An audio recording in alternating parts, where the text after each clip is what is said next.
President Trump is calling for Republicans to hold off on agreeing to any deals with Democrats to fund the Homeland Security Department until the so-called SAVE Act is passed. The legislation requires potential voters to have proof of citizenship in order to vote and that they present an ID when casting their ballot. It's already passed in the House, but the bill does face opposition from Democrats in the Senate. And as the DHS shutdown drags on, we're also seeing the impact of this ongoing disagreement unfold in real time at airports across the country. Passengers now dealing with long lineups like these amid staffing shortages. CBS News congressional reporter Taurean Small joins us now from Capitol Hill with more on this side of the story.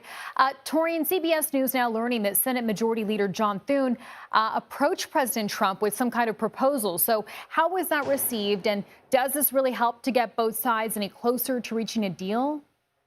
Yes, sources familiar with conversations between Thune and the president say that the president was initially offered an off-ramp by White House staff from Thune's office, one that would see a proposal of essentially removing ICE funding from this big spending bill that would reopen the Department of Homeland Security, and then pursue an option of budget reconciliation that would require a full 60-vote threshold in order for it to pass. According to sources, the president rejected that proposal, but we know that that's not off the table for Leader Thune. During a gaggle today, he told me that he was still open to the idea of pushing through funding for ICE and CBP under budget reconciliation. He says good for him that it was funded through 2029 under the One Big Beautiful Bill. So it's not the most pressing matter, but they do feel the stressors that we're seeing at the airport, and they're looking to any option, especially as we're approaching a recess. Yeah, and I do want to ask about the timeline moving forward, because we know that 2-week recess will hit at the end of this week. So if a deal isn't reached by then, what happens?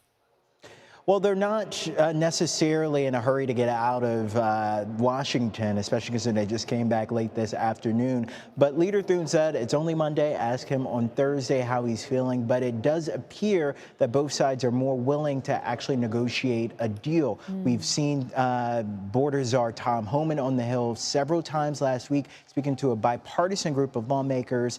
Just an open dialogue, not necessarily negotiations, as many people have called it. But there still are stalemates happening on the Senate floor. Just an hour ago, we saw Senator Jackie Rosen of Nevada look for unanimous consent on passing through funding for just TSA. That was something that was blocked by Republican Senator Marshall of Kentucky.